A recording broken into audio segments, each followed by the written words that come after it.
আজকে খায়া আমি একলাই সব শেষ করে আলছি আর যে কেমন খাইছি 2-3 দিন লাগাত না খাইলেও চলবো। হ্যালো বিবাস, আসসালামু আলাইকুম। সবার কি অবস্থা? সবাই কেমন আছেন? আশা করি প্রত্যেকেই অনেক অনেক ভালো আছেন। তো আজকে আমার চাচার বিয়া ছিল, বিয়ার মধ্যে গেছিলাম দাওয়াত খাইতে, আর খাওয়ার মতন খাওয়াই খাইলাম। আজকের খাওয়াটা শুরু করলাম কবির রেসিপি দিয়া। তার সাথে নিলাম একটা কাঁচামরিচ, কারণ কাঁচামরিচ খাবারের সঙ্গে চাবায়া খাইলে খাওয়ার একটা স্বাদই পাওয়া যায় অন্যরকম। তো আমার সাথে খাইতে বসলেন আমার এক চাচা। তিনি বলতেছে খাওয়ান সব খায়া শেষ করে দিলাম, কিন্তু গরুর মাংস তো দিতেছে না। এই মুহূর্তে লই এলো গরুর মাংস।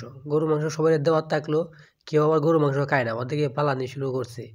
আমার চাচারা কইতেছে কয় আমার দেও একটু, আমার দেয় না কেন, সবাই দিতেছে। এখন চাচাটারে বাড়ির ডাইলে এটা দিছে পুরাটা, নে কা তুই একলাই খা, আমরা আর খাইতাম না। আমার ফটো আছে অনেকগুলাই, তবু চাচারা চাইতেছে এর লাগে সবগুলো হেরে দেওয়া দিছে খাওয়ার জন্য।